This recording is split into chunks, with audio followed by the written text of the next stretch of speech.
Grandmother's recipe. When Samantha was younger, she thought that her grandmother was the best cook in the entire world.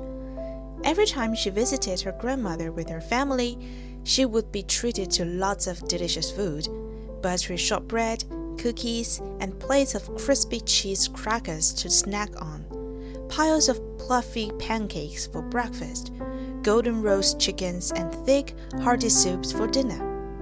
No one would ever leave hungry or sad when they visited grandmother's house. But as Samantha grew older, she started to notice that her grandmother had begun to cook less and less. The elaborate meals grew simpler, and the visit to her grandmother's beautiful life-filled home grew fewer. Eventually, Samantha's parents told her the truth. Her grandmother had arthritis in her hands, which meant it was too painful for her to cook the elegant dishes. "Why don't we visit grandmother and just get food from a restaurant?" she asked.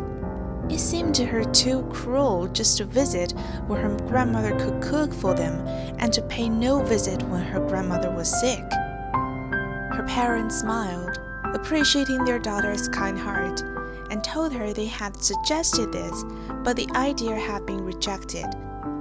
It saddens her to be reminded that she can't share her food anymore because of her illness. Samantha told her parents she understood, but she silently determined to find a way to help. A few weeks later, Samantha stopped by her grandmother's house to deliver some groceries.